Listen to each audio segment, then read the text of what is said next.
Hello, and time for another Confessions podcast. Thank you for downloading this very latest audio array of terrible tales from the Radio 2 listener, the most sinful around. So who was seeking forgiveness? Well, we got this crowd of stories. We got a concise collection of a motorcycle mania, a phony Paralympian. No, it doesn't quite work, does it? And some terrible tent-based toil and trouble. Here they are. So gather round then, throw another log on the fire. There's another giant confession then, and let me see who this one comes from Alan. Oh. Alan, thank you very much. I don't think it's you. Well, it has been in the past. Hi, Father Son. It's true. Hi, Father Son and the crew. My sorry tale of sin has haunted me slightly ever since the autumn of 1998, and I feel it's now well overdue for me to fess up and seek full forgiveness for my terrible wrongdoing. Back in that time, I'd been seeing a delightful young lady called Melinda, who, despite her occasionally ferocious and fiery temper, was wonderful, especially when she was at work. She had an impressive career as a marketing executive for a rapidly expanding firm, whilst I was largely involved in driving with couriering jobs, and I was fortunate to be able to work as much or as little as I wanted. Melinda was fine with this, as I was able to look after her horrid dog, a very large and irrational boxer called Horace, who was the love of her life, really. Life was brilliant. It's all right. You don't do dog impressions, Dudley. Life was brilliant. A daily routine of an enthusiastic early start to help Mel prepare for work, a loving kiss and wave goodbye, and then the rest of the day free for attending to my own true love, my beautiful black and chrome Suzuki GN250 bike, with which I was totally obsessed, an obsession Mel did not share. One November evening, Mel informed me that she'd been summoned to attend a 4-day off-site concepts in marketing training course in a luxury hotel retreat, and was considerably apologetic that myself and the dog were going to have to cope by ourselves for a while. Naturally, I went through the motions of expressing a considerable degree of angst. Inwardly, I was utterly elated at this wonderful news. It was at this point that I hatched my plan. My Suzuki was starting to look a touch jaded and faded, and I realised this would be the ideal opportunity to wheel this wonderful set of wheels from the carport at the side of the house, through the patio doors and into the living room, where I would be able to clean the motor in preparation for the winter months, all within the confines of a cosy, centrally heated environment. I reckoned that I would need no more than a couple of days to get the full service and clean-up done, which would leave a day or two to eradicate any odd spots of oil or grease from the carpets and to get rid of any lingering essence of petrol aroma. What could possibly go wrong? Melinda's departure morning arrived, and I kindly gave her a lift to the station in her car, then went home and wheeled my amazing machine into its new plush surroundings with remarkably little chaos, apart from the cosmetic plaster damage to the walls. And so started the first stages of cleaning and greasing and adjusting and lubricating, all the kind of things bikers love to get involved with. Spark plugs were removed and cleaned, chain degreased, cleaned, re-lubed, whatever that is, and tensioned, and a complete oil change undertaken using the washing up bowl from the kitchen, and all the damage to the surroundings was kept to an absolute minimum. However, I was frustrated at how grubby and soiled the engine air cooling fans had become, as you would be, and I was trying to figure out how I could effectively clean them to remove all the gathered contamination. And it was at this point a brilliant thought entered my head, other than I'm an idiot. That was me editorialising. Melinda had bought herself an amazing gadget recently which took pride and place in her bathroom cabinet, namely a very expensive and top-of-the-range German electronic toothbrush, complete with removable heads for, by the way, at this stage, could we say, largely unforgiven. That's what I'm expecting. Anyway, unlike today's cheapy brushes that can be bought for a few quid, this one was really ridiculously expensive, the Rolls-Royce of plaque prevention. This, I realised, would be the perfect tool for rapid descaling of a Suzuki engine block and Oh, yes. and engine mounts, and being battery operated, light and with a very slender brushy tip, it could easily reach those dark and oily places that are hard to reach. This is part of the advertising pitch for any old toothbrush. Anyway, it turned out to exceed my expectations and gave some impressive cleaning results. Following morning, I was woken by the ringing of a telephone. Managing to fumble and stumble my way downstairs, I was greeted by Melinda's rather agitated voice, informing me of a dreadful turn of events. The guy hosting the course had been ill and had been taken seriously ill, and the rest of the week had been cancelled. She was on her way home. Oh, no. Needless to say, complete and utter panic then ensued as I attempted to remove all traces of bike from Mel's previously pristine lounge. After a frantic shower and shave, I took a moment to survey the domestic scene and concluded that with a bit of luck I might just get away with it. The occasional oily drips on the carpet had been scrubbed with detergent and hot water, and I already prepared my explanation of Horace the dog having been sick on occasions, most likely due to the separation anxiety caused by being away from his beloved mistress. There was, of course, one final obstacle, the electronic toothbrush, the main section of which was now very black, very oily, and definitely non-swappable. At that moment, from the vantage point of an upstairs window, I saw Melinda's taxi drop her off at the corner of our cul-de-sac. Things would be so much easier if, say, I had someone else to blame. Or maybe something. I rushed downstairs, turned Radio 2 up loud in the kitchen. It's not that easy, pal. Peeled the lid off a tin of delicious doggy meat-flavoured chunks in gravy, plunged the top of the then lower sections of the toothbrush deep into the foul-smelling goop, a final underarm lob of the brush into the dog bed. It was all it took to ensure the pursuit of a hungry hound desperate to sample this exquisite new meaty bone snack. A quiet closing of the kitchen door finalised my ingenious plan, and I rushed down to the front door to welcome Melinda back home.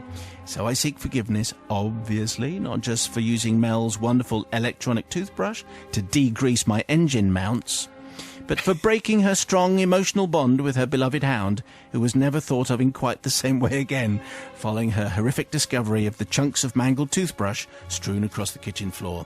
In my mitigation, I did admit that maybe I'd left the toothbrush out of the bathroom cabinet, and I did help Mel a lot during my time with her, and I will always have an occasional fond memory of our time together. Yeah. She bought all this, did she? She bought all this? Feeling lucky with the forgiveness. Cheers, says Alan. All right, pal, I know which is where this is going.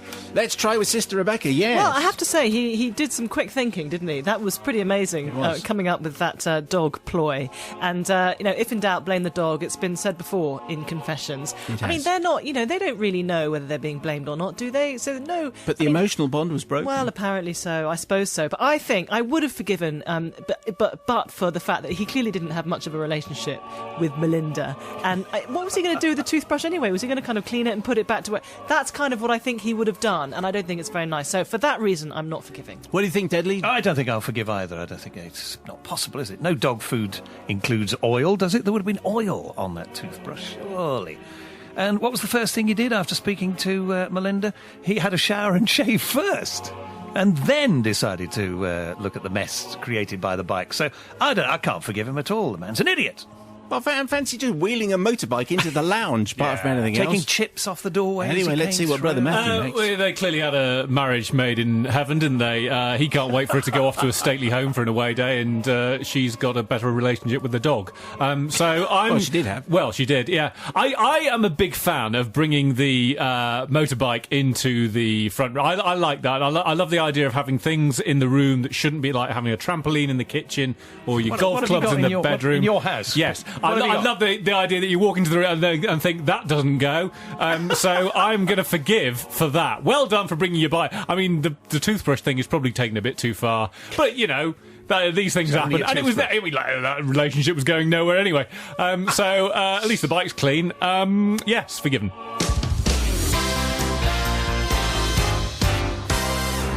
Sorry, shouldn't laugh. Why were you laughing? Trunk of funk. That was the line that leapt out at me from that. The trunk of funk. Where is that kept, by the way? Because I've been... It's under Deadly's desk. Absolutely. I'm meant to guard it. We all share the same office. Because I've been looking for the trunk of funk. Because I was always sure it was on the second floor. Yeah, but you knew you'd be after it. That's mine, that is. I look after it for Craig. I've got to look after it. What's in it, by the way? Funk. If you lift the lid... Quite a lot of funk. A lot of funk. Really? It's full of funk. What's the matter with you? Goodness sake. Come on, hurry up. I've got a train to catch. Which means, by the way, I've got a voiceover to do. Yeah. That's the thing. Is it on wheels, the trunk of funk? Can you easily move it? No, well, I've had to heave it in today. It's on wheels of steel. Very good. Oh! Bang. Do you want to go now? You retire on that. There you go. Quit while you're ahead. What a radio asset that would be if you had a trunk of funk on wheels of steel. That's 3 shows already. If you can present all of them, then I think you're hired. Quick before the music runs out. All right, okay. Tonight's confession, thank you very much indeed. That's what the music is. I knew it reminded me of something. Sarah sends in tonight's tale. Here we go. Sarah. Forgive me, Father Simon, for I have truly sinned. I take you back to the amazing year of 2012. Not only was this the year I met my now wife, Tracy, but also it was the year of the London Olympic Games, and from the opening ceremony, I was hooked. I sat and watched every sport possible, often not having a clue as to what was going on, but it was also very, very addictive. Being a wheelchair user, however, I was mostly looking forward to the Paralympics, and wow, was I not disappointed. David Weir, Hannah Cockcroft, Johnny Peacock shone in the most successful Paralympics ever, and I was swept along with the nation's pride. I even purchased London 2012 merchandise in the shape of a rather nice Team GB hoodie, complete with Olympic rings. Now, Matt bought more merchandise than I've ever known anyone at the Olympics. Did you get one of those? Yeah, I got loads of that. And by the way, Hannah Cockcroft on the show later. Oh, you name dropper. You name dropper. Yeah. Anyway, that's what Sarah's bought. Unfortunately, I could only watch these great events from the comfort of my living room chair, as later on in the year I was going to Australia and the funds couldn't quite stretch to seeing it in the flesh. The year moved on quickly, and all too soon it was time to fly off to Perth. For the journey, I decided on a hoodie and T-shirt combo so that I could easily change depending on the temperature. I didn't hesitate in picking my London 2012 Team GB hoodie as my hoodie of choice. We were flying out of Heathrow, so we travelled down to my nephew's in London to then take the tube to the airport. As we were travelling, I noticed quite a few people staring at me on the tube. Now, as a disabled person, I'm quite used to this, not necessarily because people are rude, but sometimes take an interest in my rather sporty wheelchair, so I didn't take much notice. We arrived at Heathrow, said our farewells and went through to security. Whilst waiting in the queue, I could feel eyes bearing down on the back of my head. I spun around to see a woman staring with a wide smile on her face. "You're amazing," she said. "Oh, thanks," I said, somewhat awkwardly. She continued, "No, honestly, you're really, really amazing. What sport did you do?" Well, I looked at her confused, but slowly the realisation dawned that this woman had seen me in my sporty wheelchair, dressed in my Team GB 2012 Olympic ring emblazoned hoodie, and presumed I was some sort of Paralympian. Now I realise it was at this stage, Father Simon, I should have corrected her, especially when I looked down at my physique that resembles less of a Paralympian and more of a 1980s darts player. But... Sorry. But instead, I looked at her and I heard myself say... Go on. "Wheelchair hurdles." What is that? No. Made up name. I watched the woman's face change from smiling admiration to one of frowning puzzlement, as she was obviously trying to work out the technicalities that would be involved in such a sport. I explained that with the help of a special button hidden in the wheel arch, my wheelchair could be made to leap over hurdles. It was a new and spectacular sport, and it was really catching on. My record was 3'6". Anyway, I then decided to make a hasty retreat. But so clearly, says Sarah, I need forgiveness for not only lying to this poor woman and probably causing her to spend a lot of time on pointless research, but also by giving her a sport that had actually come from a joke which my nephew had told me a few months before. Needless to say, I won't be telling you the joke, as that will be another confession. But you have to say, for an instant gag, Not bad. Wheelchair hurdles sounds really rather Of brilliant. all the things you could have chosen. Yeah, nicely done, Sarah. Anyway, that's what I think. This reminds me of the water polo confession a Yes. little bit. Very funny to play on people's gullibilities, I think. And great sense of humour, Sarah. I don't think any harm was done to the person asking about whether you really were a Paralympian. So I'm going to forgive you. Wheelchair hurdles. Anyway, let's see what Deadly makes. Yeah, of me that. too. I'm going to forgive you. Very well done. Very creative. And the woman shouldn't have known better. She should have known better, shouldn't she, Matt?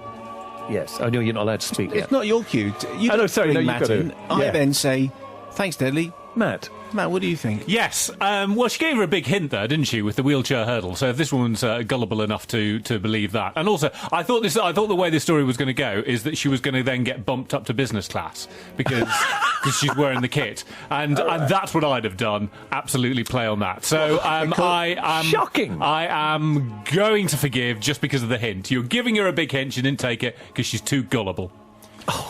So then, should she have gone on and said you wanted her to be upgraded? Yes. She's a wheelchair hurdlist. Yes. Do you know who I am? Do you know what I've Yes. done? Do you know what I am? Do you do that? Look at the hoodie I'm wearing.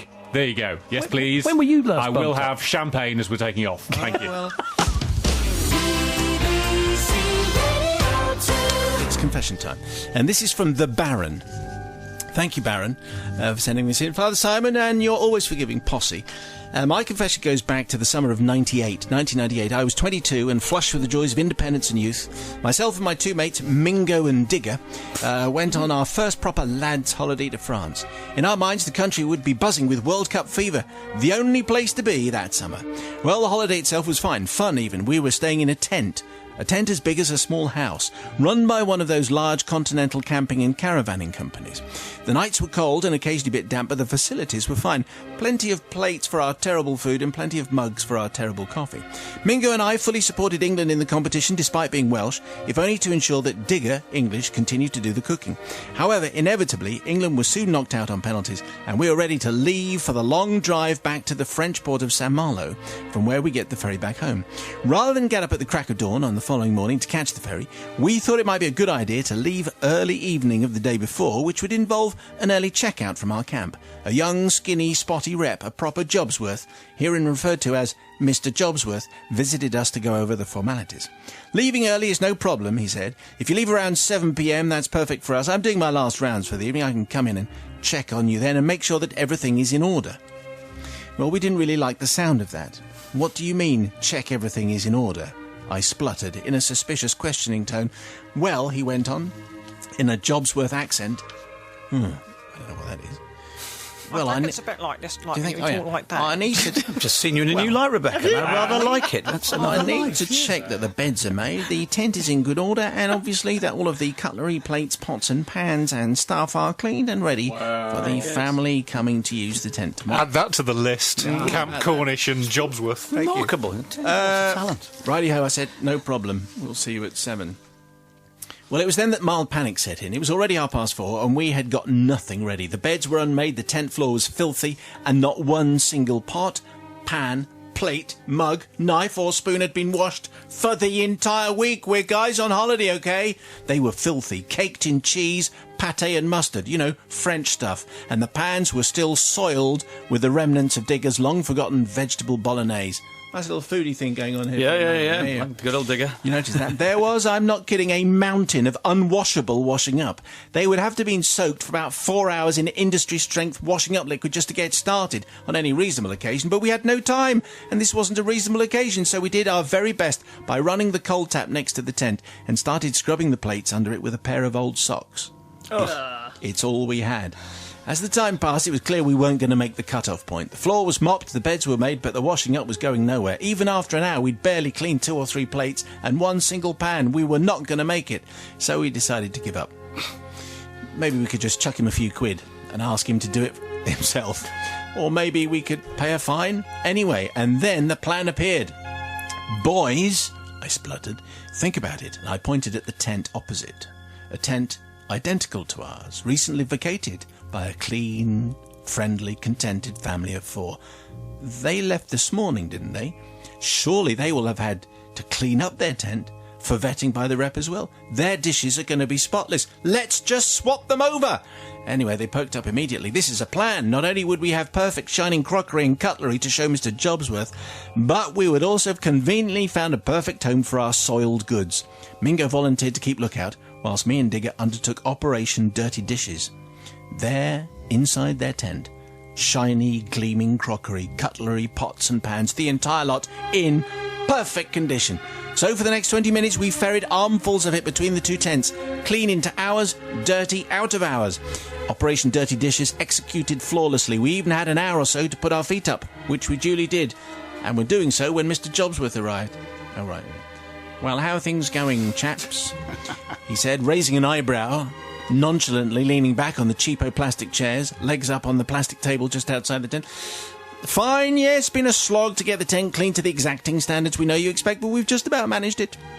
He took out his clipboard and his pen, and he went inside the tent. We heard him making several surprised noises of approval. He evidently had expected us to fail, but we had in fact spectacularly succeeded, and after 5 minutes or so, he emerged furrowed-browed and disappointed. All right, you can go whenever you want. Everything is in good order. Sorry, I sound as though I'm about to keel over and die. Anyway, And with that, we were gone within 2 minutes flat. We weren't hanging around to be found out, not us. We left at the speed of light, never to be seen by Mr. Jobsworth or the large Continental Camping Company again. So here at Forgiveness Time, not from Mr. Jobsworth, who was just a little bossy, anyway, nor from the family who had vacated the tent opposite. They had already been given the all clear and would never be blamed for the situation which arose. No, we need forgiveness for the trauma that bestowed the incoming family to the tent opposite, because when they arrived, they saw plates and pots and pans and glasses caked in all manner of food and drink, some of it solidified over a week. There's one glass containing a pair of smelly old socks as well. We need forgiveness for everything. I'm not expecting much. It's the Baron falling on his knees. Let's see how forgiving Sister Rebecca is first of all. Yeah, I think, well, a couple of things here. Guys what were they planning? I mean, before Mr. Jobsworth intervened, were they planning on just leaving the place? I mean, it must have been obvious to them days before that they were going to have to wash up at some point. They thought about it. They obviously didn't think about it. Also, they say that the family who were cleared won't be blamed anyway, but they probably will be blamed, and they might not even be allowed to go back if they ever wanted to go back. Good point. And the poor family that were confronted by this pile of dirt. I just can't forgive, sorry. On all three reasons, I can't forgive. I think you probably spoke for a lot of people. Here's the novice then. Yeah, it just made me change my mind, though, because I just thought if they don't go into a tent before the new people come in, there's something quite wrong, so they should check it as well. Plate swap, good name for a game show. And but they were quite a pathetic, the boys, and to be called the Baron, Mingo and Digger, that's enough reason, really, to not forgive them. But I thought it was quite enterprising, and I have done similar trips with boys, so on this occasion I'm going to forgive them. Have you ever kind of passed off washing up onto the tent? I've been, certainly there was when they went camping in France, which is when I did when I was 18, it was Armageddon, absolutely, on a regular basis. Guys on holiday, huh? What do you say, Brother Meth? I'm with Nigel. I took against this guy as soon as his name came. The Baron, who calls himself the Baron. Baron and Muttley and Twigger, or whatever they were called. Absolutely ridiculous. You can imagine them being in the bar and regaling you with this. Has the Baron told you a story about the campsite? No, he hasn't. I'm off. Goodbye. So, no, I'm not going to forgive because of your silly name. Well, they were this week's confessions, but who did you forgive? It was a shorter week, in case you're counting, because of the bank holiday in England, Northern Ireland and Wales. Anyway, send us your own shadowy secret, please. confessions@bbc.co.uk. More in a week. Don't forget the Weekly Mayo is also there, ready to be picked from the shelf.